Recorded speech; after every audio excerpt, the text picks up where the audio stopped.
Assalamualaikum warahmatullahi wabarakatuh. Waalaikumsalam warahmatullahi wabarakatuh.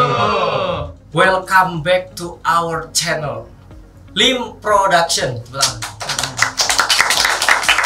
Channel YouTube yang selalu menyajikan berbagai konten dakwah, tentunya disajikan dengan cara yang lebih fresh, lebih plong. Makanya buat teman-teman yang mungkin baru pertama kali nonton video kita, jangan lupa like, komen, dan subscribe. Karena kalau kata YouTuber zaman dulu, subscribe itu gratis. Gratis ya, kapan lagi kamu dapat gratisan selain subscribe channel kita ya. Subscribe di sini, di sini terserah editornya mau naruh di mana. Dan juga selamat datang di segmen yang kami perbarui lagi. Bukan baru-baru banget, karena beberapa waktu yang lalu atau setahun atau 2 tahun atau 1 tahun 2 tahun yang lalu kita pernah bikin segmen Q&A, cuman akhirnya kita fokus ke podcast. Dan saat ini kita bakal bikin lagi untuk menjawab semua pertanyaan teman-teman yang udah dikirimin di question box di Instagram atau DM juga di Instagram lim_official__ Lirboyo, atau juga teman-teman yang nanyain di kolom komentar di YouTube, di TikTok, di Facebook, dan platform yang lain. Bersama saya Yusa Alkaf Zakaria, host terbaru di channel ini. Asik. Tentunya saya tidak sendirian, kami sudah mendatangkan narasumber terpercaya. Beliau adalah Bapak Mujib Abidin. Assalamualaikum, Pak. Waalaikumsalam warahmatullahi wabarakatuh. Mungkin biar lebih akrab, Bapak kenalin dulu ke teman-teman. Baik, kalau nama lengkap sudah disebutkan oleh sama tadi itu, namanya Abdul Mujib Abidin. Oh, kurang Abdul. Kurang dong. Itu kalau dalam dunia Islam, nama itu dikenal dengan istilah kesunah untuk diakikoi. Hilang 2 kata itu sama hilang 2 kaki kambing gitu. Itu namanya Abdul Mujib Abidin. Kalau soal tempat tinggal sih ya di Pulau Madura. Di Pulau Madura itu mungkin dari teman-teman terutama yang aktif di channel ini lebih mengenal dengan seorang guru besar yang kita kenal dengan istilah Syekhona Khalil Bangkalan. Kita akrab dengan NU, pasti akrab dengan Madura. Bukan? Oh, dengan Madura. Karena dari beberapa perjalanan secara NU itu, tentu Madura juga bagian dari hal penting di dalam lahirnya Jamiah yang kita cintai, Nahdlatul Ulama. Tepuk tangan buat NU.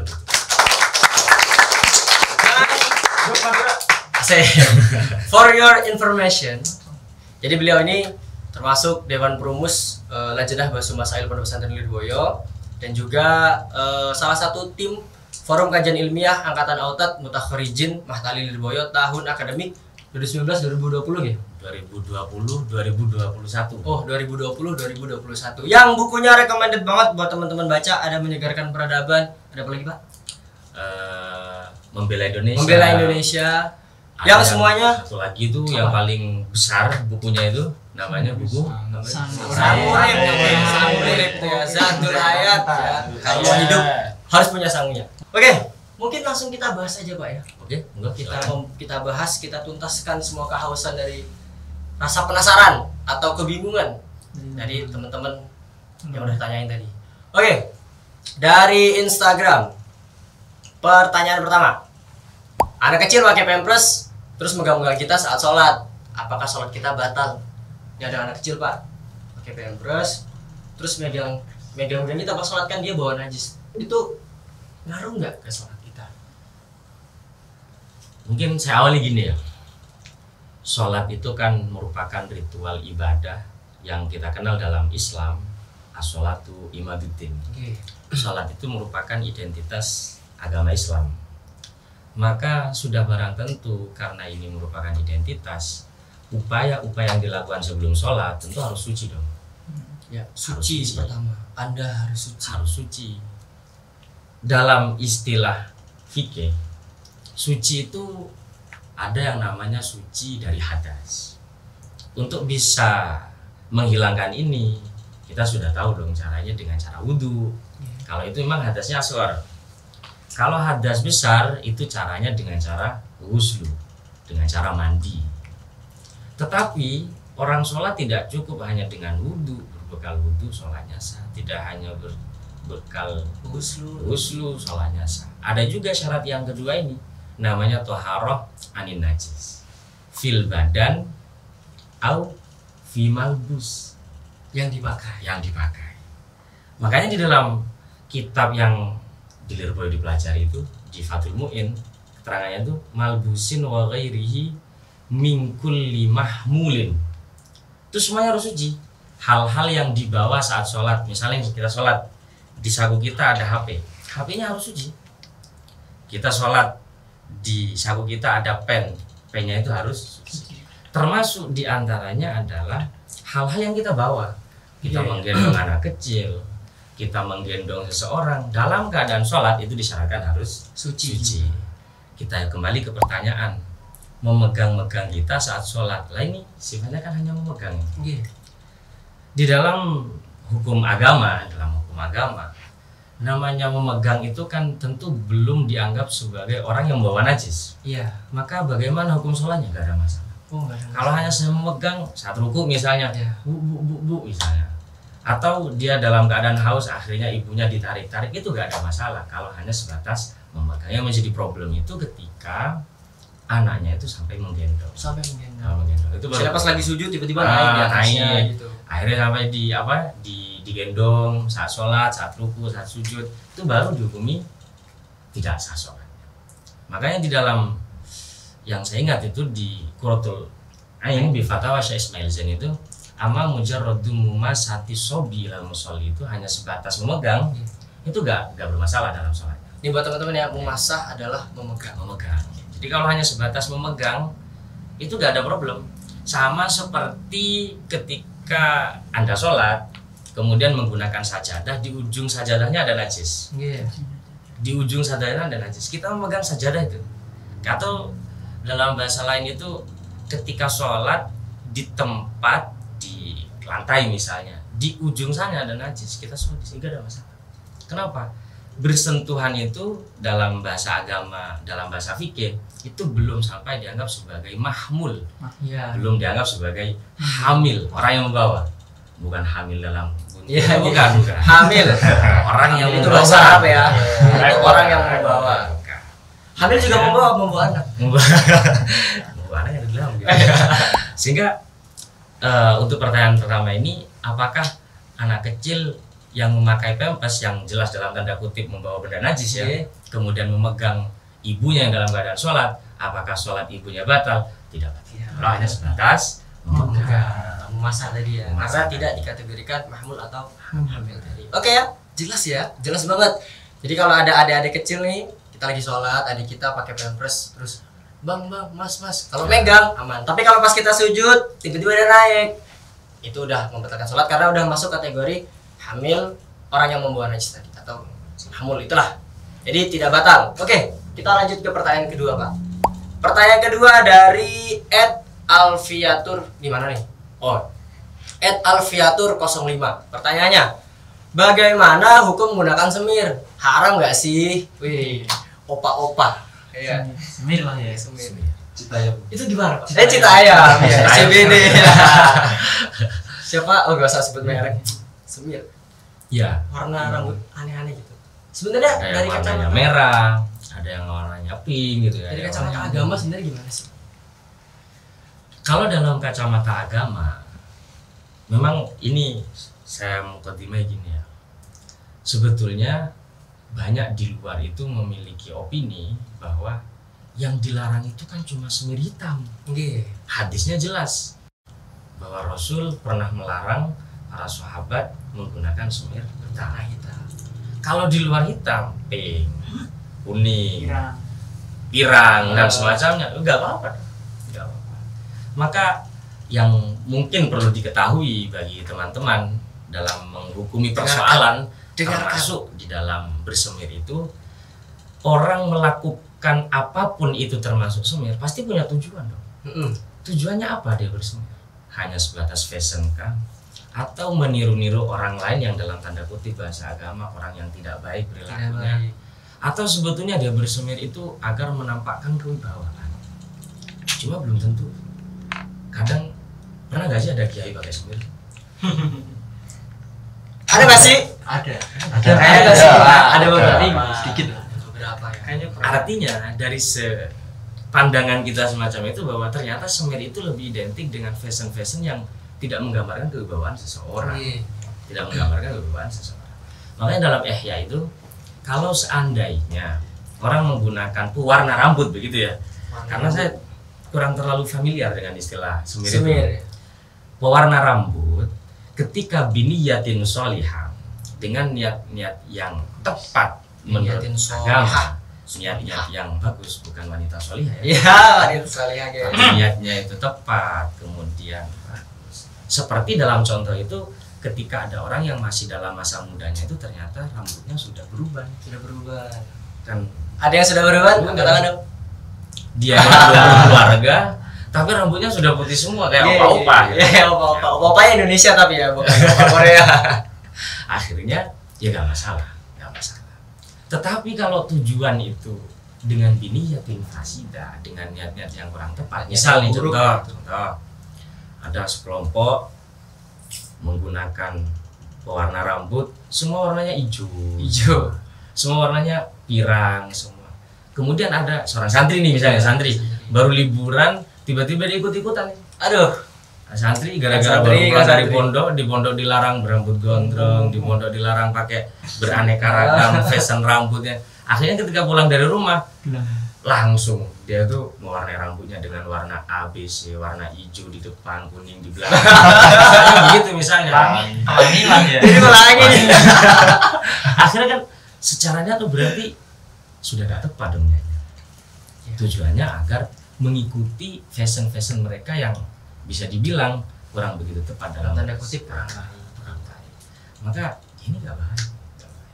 Tetapi secara umum ketika misal ada orang betul-betul menggunakan pewarna rambut itu punya tujuan-tujuan baik itu, walaupun terindikasi begitu, seolah-olah dinilai oleh seseorang, wah ini gak patut nih jadi santri nih, masa santri rambutnya pirang, masa sudah ustadz, iya sudah ustadz, rambutnya pakainya gini, salah.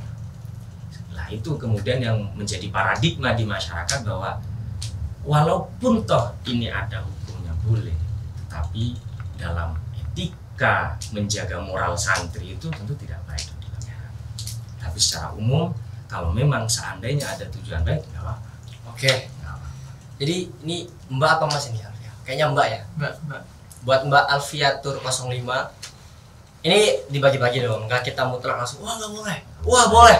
Kalau langsung tiba-tiba wah boleh kan bahaya juga, ntar santri-santri tadi langsung hijau semua rambutnya.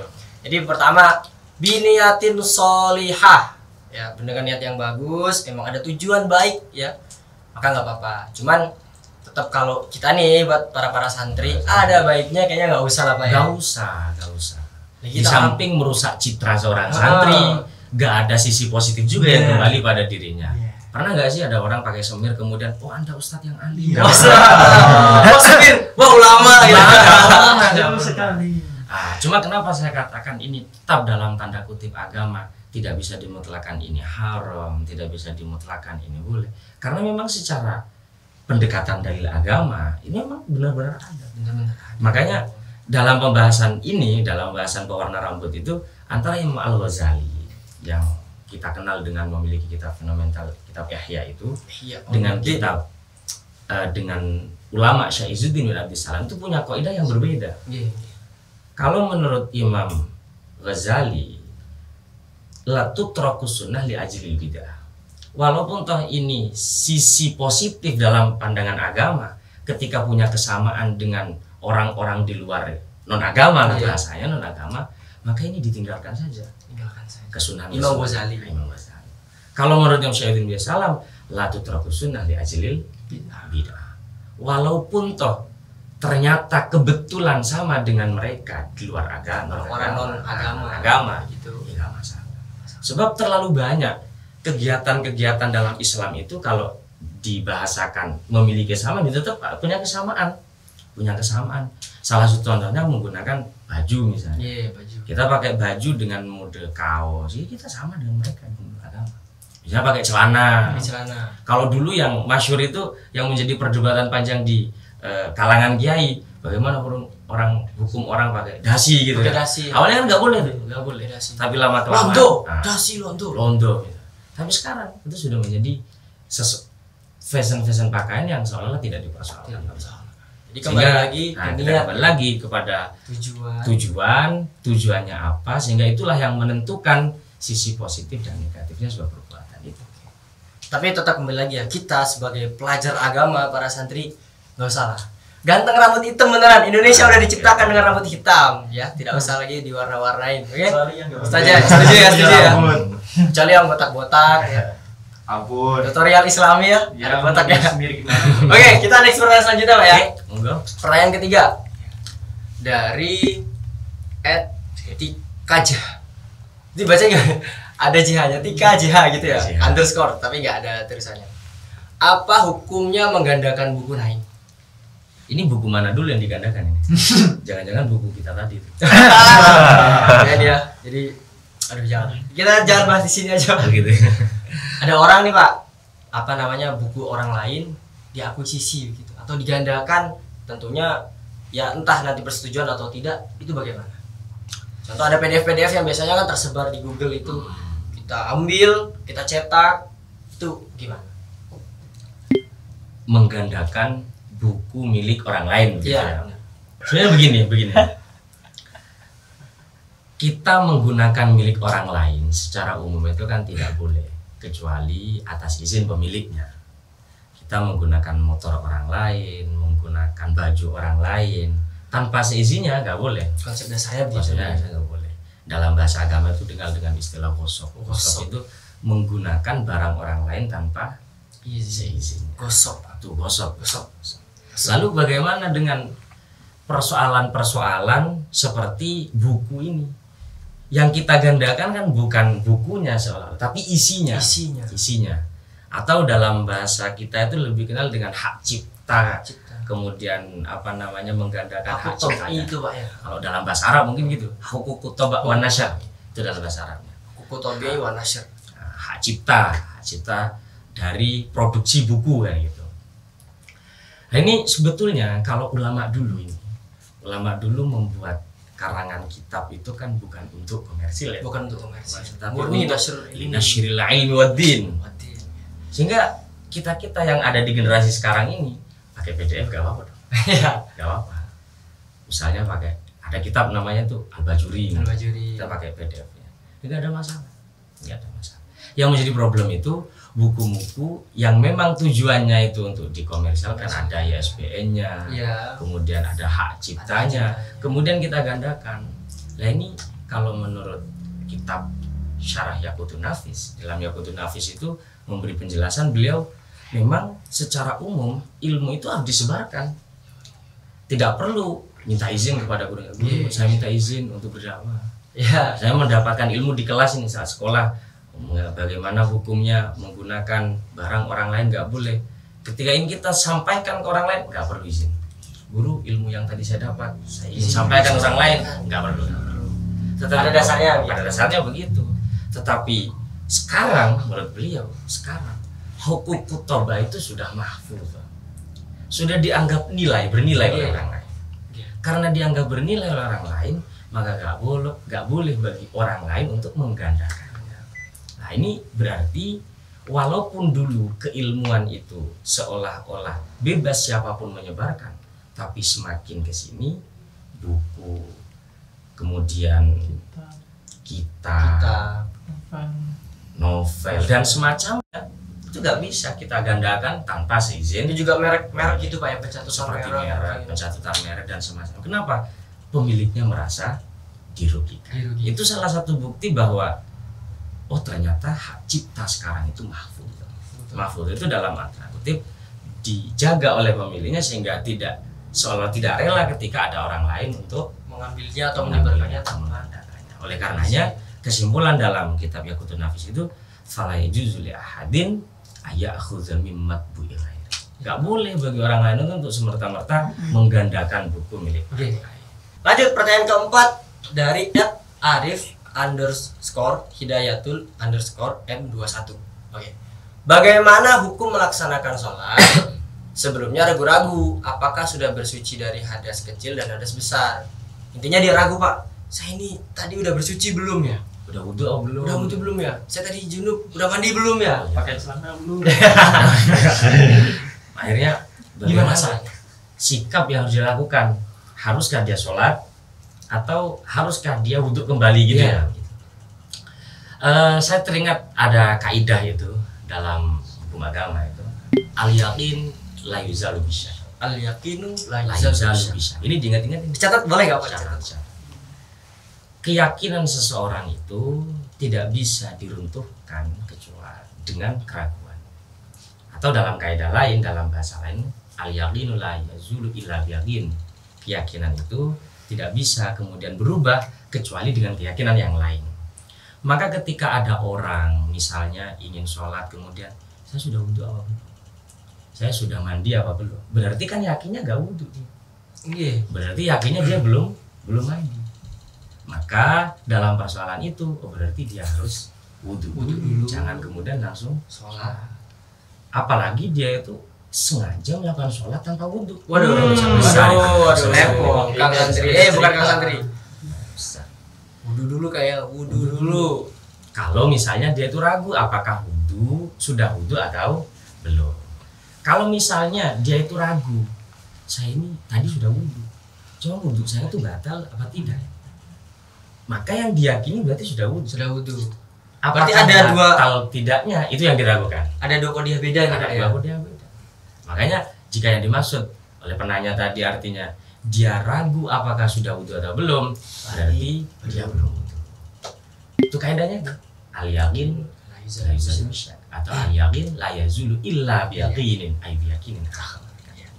Itu kemudian untuk menjawab berarti sholatnya itu kalau seandainya dia belum wudu berarti gak sah sholat. Ini soal sholat, ini soal sholat. Soal cinta saja butuh keyakinan. Kimi ya. Please. Jangan kemana-mana ya. Tentu gak jadi dong. Apakah ada pihak yang mencintai dia? Ragu. Yakin lah ya. Nah, jadi itu ya, kalau Anda itu ragunya saya sudah wudu atau sudah mandi apa belum sesuai kaidah tadi al yaqinu la yuzalu bisyak, maka Anda divonis belum wudu. Tapi kalau Anda ragu saya ini wudunya atau mandinya sah nggak ya atau udah batal belum ya, maka Anda dianggap sudah berwudu. Begitu Pak ya? Ya gitu. Jadi buat Mas Arif, Mas ini ya, Mas kayaknya. Buat Mas Arif santai. Kalau emang jenengan itu sudah berwudu dan itu udah batal apa belum, lanjut aja soalnya. Tapi kalau ragu Anda sudah wudu atau belum, silahkan wudu. Kalau Anda tetap maksa sholat Anda tidak sah. Ya gitu ya. Dari @sitimasito 142. Pertanyaannya, puasa sunnah dilakukan pada hari Jumat apakah boleh? Puasa sunnah di hari Jumat boleh nggak sih? Atau harus digandeng dengan hari yang lain? Nah, gimana? Puasa sunnah di hari Jumat atau haruskah digandeng atau digabung dengan hari-hari yang lain? Secara umum orang itu bebas saja melakukan puasa harinya apapun, kapanpun, kecuali di hari-hari yang memang dilarang oleh syariat untuk melakukan puasa. Saat hari asyrik, saat hari raya Idul Fitri atau saat hari raya Idul Adha, itu kan nggak boleh. Di luar itu boleh-boleh saja. Misalnya saya ingin puasa sunnah di Senin, Kamis, bagus. Sunnah melakukan puasa di hari Senin dan Kamis. Kemudian pertanyaan tadi, bagaimana kalau seandainya puasanya hanya di hari Jumat? Hanya di hari Jumat. Kalau dalam kaitannya sebuah hadis ya, ada memang hadis itu yang mengatakan tidak boleh seseorang itu mengkhususkan hari Jumat untuk berpuasa kecuali dia sambung dengan hari sebelum dan sesudahnya. Hari sebelum dan sesudahnya. Itu tuh menimbulkan pertanyaan, kenapa dalam agama itu kok seolah-olah khusus hari Jumat saja untuk puasa di hari yang lain tidak, ini kok gak boleh? Sebab Yaumul Jum'ah itu kan Sayyidul Ayyam. Hari bosnya yang paling baik di antara hari-hari yang lain. Hari yang paling utama di antara hari-hari yang lain. Sehingga menurut ulama, tuntutan yang semestinya harus dilakukan adalah al-iktsar fi ibadah, memperbanyak ibadah. Aliksar fi dzikir, memperbanyak zikir, Terus. memperbanyak bacaan Quran, memperbanyak ibadah-ibadah yang tentu hal ini tidak bisa dilakukan secara sempurna, tidak bisa dilakukan secara maksimal kalau dalam keadaan perut lapar. Perut lapar. Mau sodako juga buat beli buka gitu ya, buat beli buka puasa, buat beli takjil, aduh. Itu makanya dalam kitab ulama itu menjelaskan bahwa hikmah dibalik kemakruhan puasa di hari Jumat saja tidak dibarengi dengan hari sebelum dan sesudahnya itu disebabkan agar umat Islam itu memperbanyak ibadah-ibadah seperti zikir, membaca Quran, baca sholawat, sodako dan semacamnya, sehingga di hari tersebut dia bisa maksimal. Oleh karenanya bagaimana puasa hanya di hari Jumat? Makruh. Dalam mazhab Syafi'i itu hukumnya makruh. Kemakruhan itu didasari disebabkan sedikit menghambat kemaksimalan melakukan ibadah-ibadah yang sangat dianjurkan di hari Jumat itu. Berarti kalau mau puasa sudah di Jumat tetap harus puasa dulu di hari Kamis sama di hari. Caranya agar nggak mau gimana? Dilanjutkan di hari sebelum dan sesudah. Kamisnya puasa, lanjut Jumatnya dan seterusnya. Oke, buat kira-kira jawaban. Buat Mbak Siti, kalau hari Jumat toh janganlah. Karena hari Jumat itu buat kita party dalam ibadah ya. Kita memperbanyak ibadah. Kalau kita puasa kayaknya rada lemes lah. Kan kayak Ramadan tuh kan, kita mau beraktivitas lebih banyak karena puasa kan terhambat. Kalau hari Jumat yang seharusnya kita itu lebih banyak beribadah, lebih banyak bersedekah, lebih banyak berzikir. Tapi kalau kita puasa, ditakutkan nanti kita malah lemes jadi nggak bisa. Tapi kalau tetap mau puasa, berarti puasanya dimulai hari sebelumnya, berarti hari Kamis lah ya. Dan juga disambung hari setelahnya, berarti hari Sabtu. Oke, buat Mbak Tapi Siti. bukan berarti nggak sah ya. Bukan berarti nggak sah. Itu hanya makruh. Hanya makruh, tapi makruh janganlah dilakukan. Asik. Puasa makruh. Oke. Saya mau udah puasa ternyata makruh kan. Aduh. Oke. Jelas ya Mbak Siti ya. Oke, next pertanyaan selanjutnya. Dari @saifmuhammad98. Widih, bagus banget namanya. Min, apa? Bagaimana dapat dihukum misah jamaah sholat Jumat yang kurang dari 40 orang? Terima kasih. Oke. Jamaah sholat Jumat orangnya kurang dari 40. Seperti yang kita ketahui kan kalau mazhab kita Pak ya, mazhab Syafi'iyah harus 40 orang.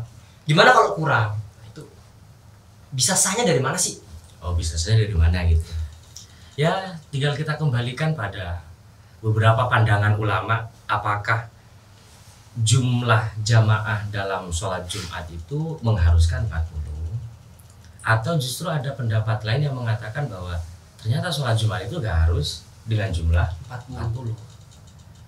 Sebetulnya untuk dari mana sih sahnya? Kalau dari mana sih? Ya, karena memang ulama memiliki pandangan berbeda-beda. Apakah harus berjumlah 40 orang atau kurang dari 40? Kurang dari 40 orang. Makanya dalam kajian mazhab Syafi'i saja salah satunya itu ada namanya kitab itu namanya kitab Bughyatul Mustarsyidin. Bughyatul Mustarsyidin. Itu kan kalau di dunia PM di Bahsul Masail itu kan biasanya dipakai sebagai rujukan untuk menjawab persoalan. Salah satu persoalan yang seperti yang ditanyakan oleh Mas siapa ini? Saif Muhammad ini ketika dalam jumlah jamaahnya itu kurang dari 40, ini apakah hukumnya sholat Jumatnya tetap sah gitu kan? Di Buya itu ada sekian banyak pendapat yang salah satunya itu dikutip, ini saya baca kitabnya ya biar Mas Saif Muhammad itu nanti bisa didengarkan ya Mas Saif baca kitab, bahwa Imam Al-Muzani yang juga mazhab Syafi'i dan Imam As-Suyuti yang juga mazhab Asy-Syafi'i itu menurut beliau pendapat yang ada di dalam kitab Buya itu bisa diamalkan walaupun pendapat tersebut berbeda dengan muktamad, mukhalif lil mu'tamad. Beda dengan yang mukhalif lil mu'tamad. Ya kan, al-madhab adamu sihatil jum'ah biman lam yakmul fihim al-adad. Kalau semisal jumlahnya tidak sempurna 40, gak sah Jumatnya. Waqtar badul ashab jawazah bi aqalla min arba'in taqlidan lil qail bihi. Sebagian ashabu Syafi'iyah, mazhab ulama-ulama yang mengikuti mazhab Syafi'i itu memperbolehkan untuk melaksanakan sholat Jumat kurang dari 40. Nah, ini bisa kita analogikan begini. kan tidak semuanya di negara itu, di negara di luar Islam tentunya, atau di sebagian daerah-daerah tertentu Yang Islamnya minoritas Muslim. begitu. Banyak, ada sebagian yang minoritas. Iya. Ini kalau harus memaksakan harus 40 orang, nggak jadi Jumat. Nggak jadi Jumatan, Jumatan. nggak jadi Jumatan. Akhirnya kembali ke sholat duhur.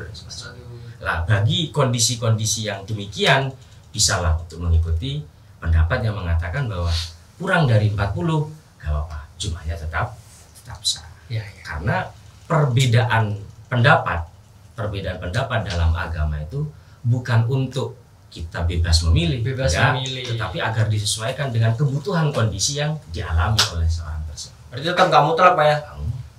Bias, nggak apa-apa, kurang nggak apa-apa. Padahal orangnya juga banyak. Yang mau Jumatan juga mau banyak. Agar tapi bisa menjadi nggak apa-apa, solusi nggak begitu, apa-apa, nggak agar usah. bisa menjadi solusi begitu. Ya jadi ini buat Mas Saif Muhammad tetap sah aja. Jadi kurang dari 40 orang. Referensinya ada di kitab Bughyatul Mustarsyidin. Ada di kitab Bughyatul Mustarsyidin, susah banget sih. Cuman nggak semudah itu juga. Karena kalau kita mau matokin, kalau kurang 40 orang nggak bisa. Kalau kurang dari 40 orang nggak bisa. Terus teman-teman kita yang misalnya lagi kuliah di negara-negara yang muslimnya minoritas, satu kota muslimnya cuma orang 5. Jumatannya gimana kalau harus 40 orang? Masa maksa dulu teman-temannya masuk Islam dulu? Saya Islam dulu, bantuin kita Jumatan kan nggak mungkin. Makanya pendapat yang ada di kitab Bughyatul Mustarsyidin bisa kita pakai. Oke? Buat Saif buat Kang Saif Muhammad. Paham lah ya. Kita lanjut ke pertanyaan selanjutnya. Waduh. Kita lanjut lagi ya, pertanyaan selanjutnya. Dari @pp. PP ini pondok pesantren atau PP ya gitulah. @pp_tahfizul. Kayaknya pondok pesantren. Pertanyaannya. Apakah ketika hamil diperbolehkan untuk melakukan jima? Nah, Oh, ini Bukan boleh. boleh ya, boleh dong. Ngejemuk. Kayaknya bukan pesantren deh. Itu gimana Pak? Lagi hamil, istri saya hamil Pak misalnya. Terus karena saya suaminya dan sudah halal dong, saya harus menyalurkan kebutuhan biologis saya, tapi dia lagi hamil 7 bulan, gede perutnya. Boleh nggak sih Pak? Narasumbernya berpengalaman. ini persoalannya ini bikin kita jadi traveling ini. Oke. Tahan. Saya tidak. Yang jelas kita fokus hukumnya saja ya. Fokus Kita hukumnya ya? hukumnya. Jangan fokus hamilnya Pak. Ya, ada orang saat hamil, ada kebutuhan biologis memuncak ya. Iya. Pilihannya dua misalnya, antara dia melakukan hubungan intim atau dia menahannya. Dalam lahan sakit gitu ya, nggak bisa. Maka sebetulnya sudah ada itu dari dulu tuh perdebatan panjang ulama itu kan, perdebatan panjang. Apakah orang yang dalam keadaan hamil itu bisa dijima? Apakah ketika hamil diperbolehkan untuk melakukan jima? Itu hukumnya makruh saja. Makruh. Makruh. Boleh Pak. Makruh itu kalau dalam bahasa formalnya ya boleh, tidak sampai berdosa, Tetapi kebolehan ini tentu jika tidak menimbulkan hal-hal negatif lainnya. Kayak misalnya. Contoh, ini dalam pandangan medis, kalau ada wanita kebetulan beberapa tahun sebelumnya telah melahirkan dengan cara disesar, itu kata dokter itu akan sedikit berbahaya ketika berhubungan intim saat hamil. Ini nggak boleh. Makanya agama itu, hukum fikih itu selalu memberikan batasan-batasan tertentu agar bahwa apa yang dilakukan oleh seorang itu seolah-olah tidak membahayakan. Secara hukum nggak apa-apa. Tidak ada doror. Tidak ada doror. Hukumnya nggak apa-apa, boleh. Apa bahasa Inggrisnya? Danger ya. Tidak ada danger ya. Tidak ada danger. Itu boleh. Tetapi kebolehan itu jika memang tidak menimbulkan hal-hal negatif lainnya. Kalau seandainya menimbulkan hal-hal negatif lainnya dan bisa dipastikan, misalnya sudah ada rekom dari dokter nih, ibu jangan melakukan hubungan intim dulu selama masih hamil. Ternyata suaminya maksa, ini bisa haram. Kenapa? Karena sudah ada rekomendasi dari dokter untuk tidak melakukan hubungan intim. Iya, begitu. Jadi apakah Anda tertarik? Tidak tahu ya, kita lihat nanti saja. Jika saya sudah diberikan Allah Subhanahu wa taala pendamping. Jadi hukumnya cuma makruh. Makruh itu ya ditinggalkan lebih baik ya kan Pak ya? Iya. Tapi dilaksanakan juga tidak ada masalah. Cuman kalau memang dengan Anda itu bereproduksi dengan istri Anda di saat istri Anda lagi hamil, nanti ada bahaya yang ditimbulkan ke istri Anda, mendingan nggak usah. Karena itu nantinya jadi haram. Karena hukum fikih itu tidak akan pernah memberikan efek yang buruk. Kalau seandainya menimbulkan efek yang buruk, pasti fikih mengharamkan. Gitu Pak ya? Ya, sebab prinsip dari agama itu kan jalbul masalih wa daril mafasid. Itu prinsipnya agama begitu. Apapun yang dikemas oleh aturan-aturan agama itu pasti akan berujung pada kemaslahatan dan menghindari kemadoran, kedangeran gitu ya. Kedangeran. Oke, jadi buat @pp_stafizul jelas ya, makruh. Tapi kalau bahaya juga nggak usah ya. Oke, tanya solusi nggak usah. Oke, next pertanyaan selanjutnya. Bentar lagi kita mau menghabiskan pertanyaan, udah kita kumpul nih. Dari @ahmad_mujimen 23. Susah amat. untung bukan mujib itu. Iya. Min, ya ada apa? Terkadang kalau buang air kecil di toilet, ketika disiram di toiletnya, itu akan memercikan air. Iya, ke pakaian. Jadi pas pipis Pak, pas pipis. Biasanya kan kalau kita nyiram klosetnya nih, itu kan ada percikan. Itu hukumnya gimana? Percikan dari kita selepas kencing, pipis, itu ke pakaian. Itu bagaimana? Najis. Bercampur dengan air yang kita gitu kan? Ya. Sornya kita sorkan. Yang kita sorkan, yang kita sorkan. Apakah itu najis? Apakah itu najis? Bisa dihukumi najis, bisa dihukumi tidak. Wah, Karena ini problemnya sangat dinamis ini problemnya. Kadang yang mengenai pakaian kita itu bukan percikan langsung air yang mengenai kencing itu. Misalnya pertama sudah disiram ya, sudah disiram. Kemudian disiram kedua kalinya memercik ke baju misalnya. Nah, itu najis ini. Kenapa gak najis? Sebab dipastikan bahwa yang mengenai baju kita itu bukan air yang bercampur dengan air kencing. air kencing tadi. Karena pada hakikatnya kan bisa dihukumi najis itu ketika air yang sedikit itu mengenai benda najis, kemudian air itulah yang mengenai baju kita, itu baru bajunya dihukumi najis.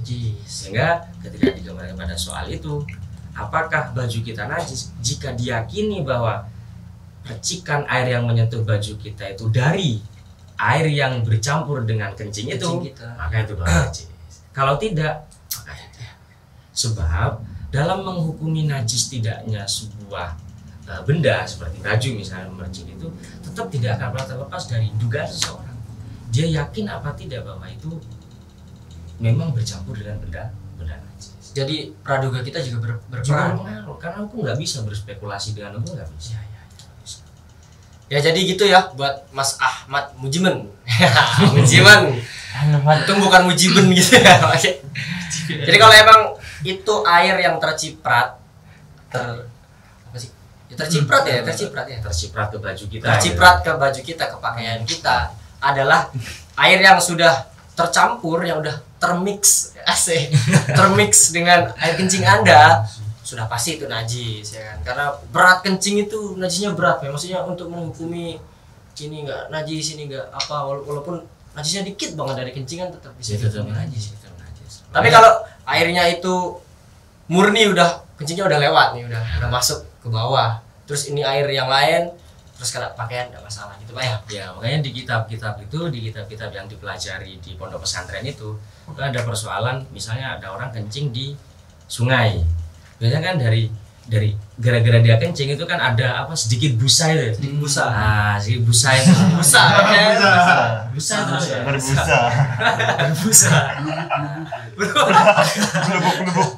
Itu kan akhirnya dari persoalan itu ulama itu memberikan statement hukum bahwa jika busa itu dipastikan dari kencingnya maka dihukumi najis. Jika bukan sebab kencingnya tapi disebabkan airnya misalnya, bukan atau disebabkan faktor lain, maka itu tidak dihukumi najis. Sama kayak percikan air yang menyentuh baju. Oke, paham dan jelas ya buat Kang Ahmad AHMD Mujimen, jelas ya. Oke, kita next ke pertanyaan selanjutnya. Wah, ini pertanyaan tips. Pak. Minta tips. Wah, ini udah marak sekali terjadi. wanita yang dalam kondisi haid untuk menjaga hafalannya gimana?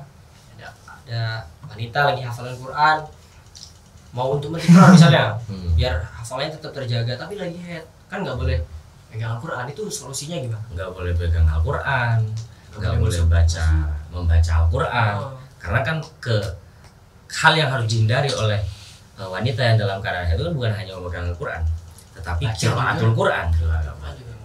Nah, sehingga solusinya bagaimana? Ini sebenarnya problem lama yang kemudian di kitab-kitab itu juga pernah ada pembahasan lebih lanjut itu.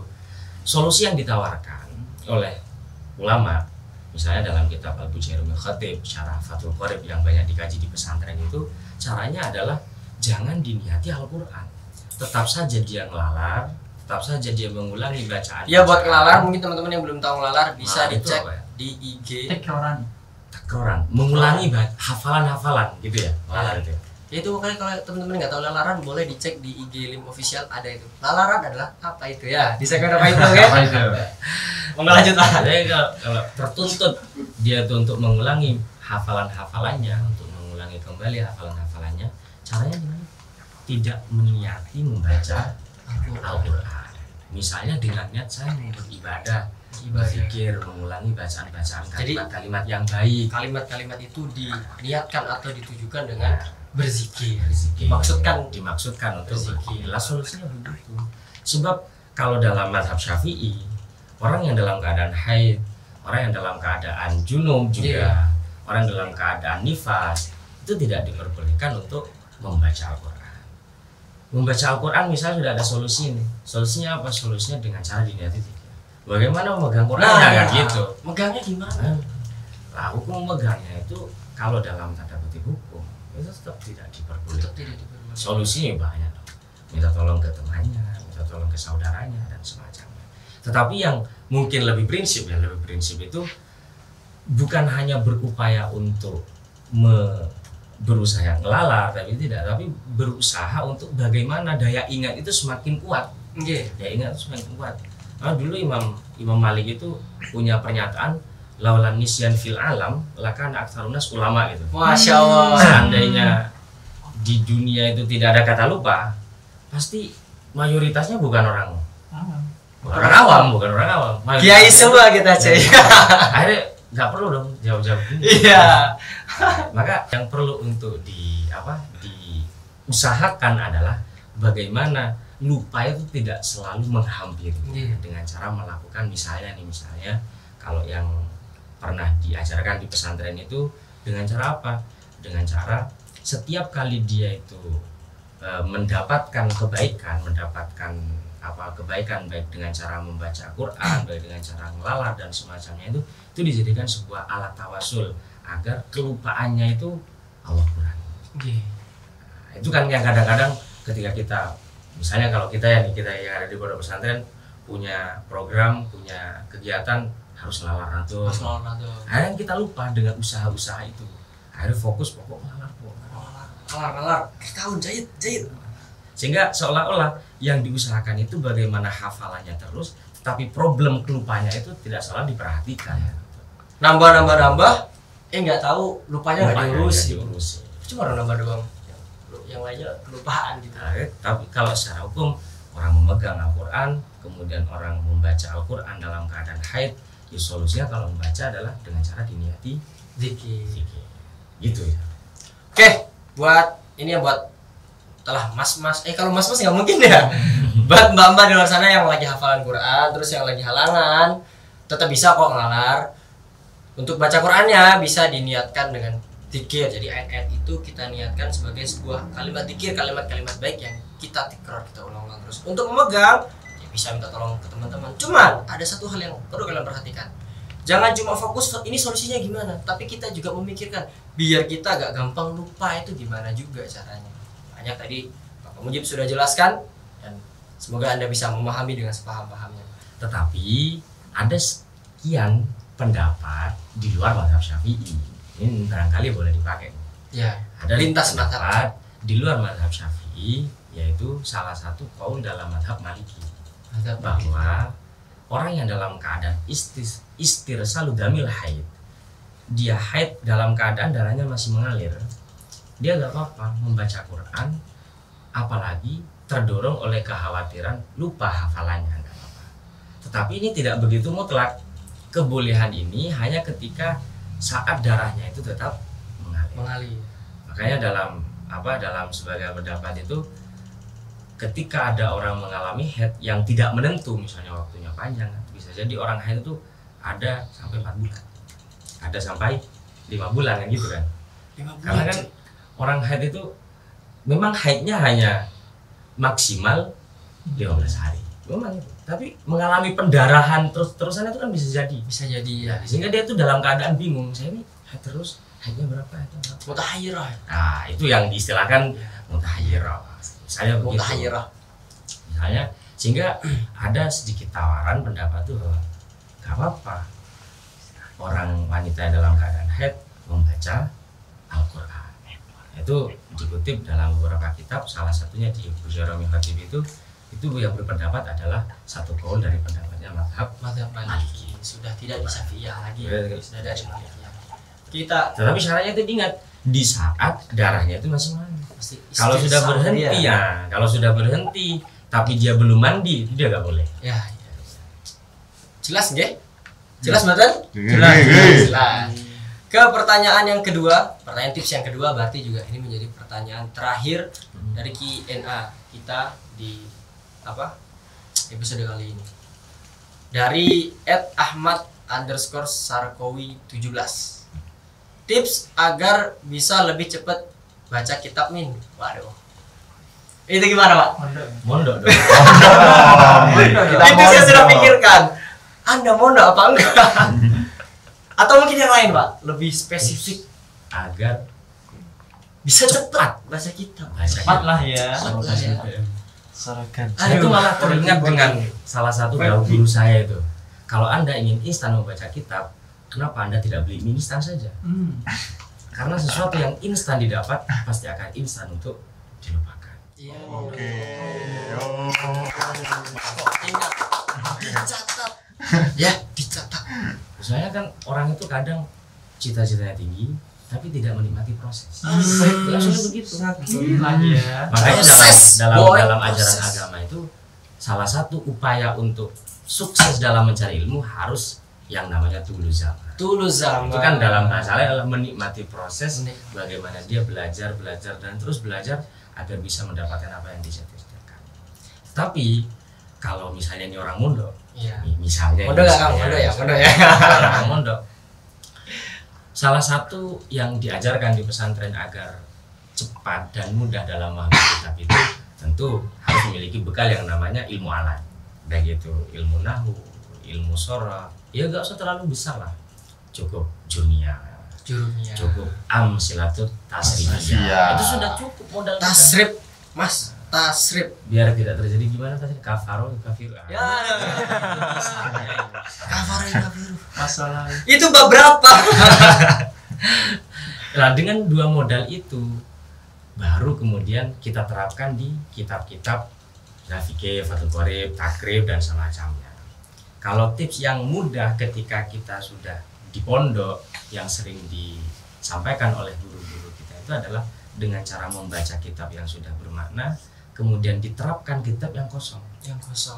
Dalam waktu 2-3 bulan seseorang itu sudah bisa mendapatkan, kalau dalam bahasa intuisi bagaimana cara membaca kitab yang baik. Karena kitab itu kan punya pola. Nah, dalam bahasa ilmu alam kan ada mubtada, khobar, mubtada di depan atau di belakang, fiil, fa'il, maf'ul. Semuanya berkutat hal itu. Nah, dengan cara kita membiasakan membaca, setidaknya kita bisa mendapatkan pola-pola bahasa Arab yang itu dikenal dengan istilah siyakul kalam. Itu kan bahasa Arab.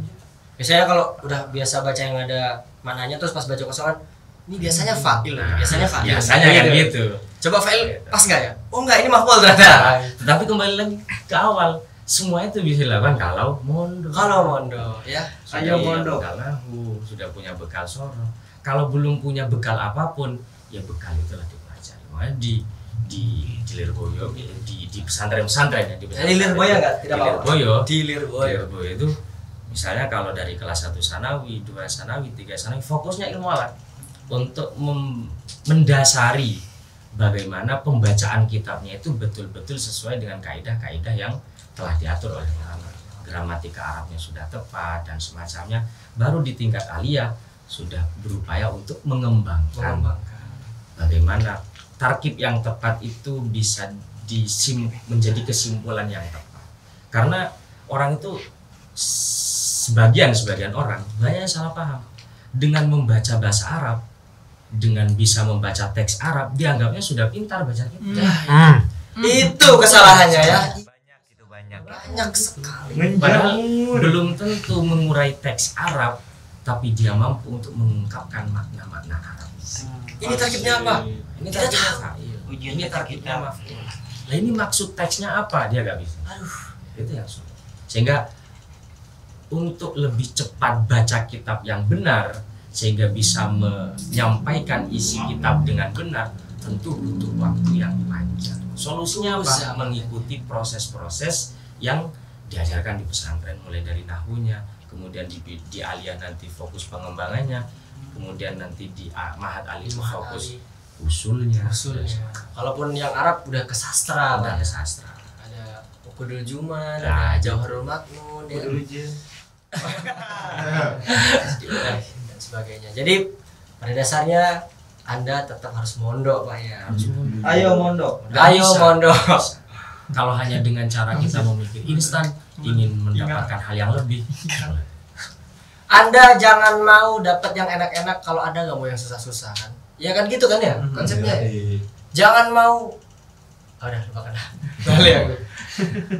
Berarti itu kaidahnya itu dalam ilmu fikih itu al-masyaqqatu tajlibut susah-susah dulu baru di kemudian senang. Oke. Buat Mas Ahmad Sarkawi 17. Jadi kalau sampean mau bisa baca kitab seperti beliau, Bapak Ustadz Mujib Abidin, nikmati proses yang panjang. Berarti mondok dulu, belajar dari Jurumiyah. Beliau tidak mungkin bisa baca Bughyatul Mustarsyidin selancar tadi kalau tidak dari Jurumiyah dulu, Imriti dulu, Alfiyah sampai tamat Lirboyo akhirnya gitu. Jadi mondok dulu ya Mas ya. Dan mungkin kita sudahi dulu pertemuan kita pada episode pertama ini. Semoga kita masih bisa bertemu di episode yang lainnya. Dan mungkin buat teman-teman yang baru pertama kali nonton video kita, tidak capek-capeknya saya mengingatkan bahwa untuk like, comment, subscribe channel ini. Dan satu lagi, share video kita biar kebaikan yang ada di video ini tersebar ke seluruh muka bumi. Oke? Saya Isa Alkaf Zakaria dan Bapak Abdul Mujib Abidin undur diri dari hadapan teman-teman semua. Nabi bersabda, "Balighu anni walau ayah." Assalamualaikum warahmatullahi wabarakatuh.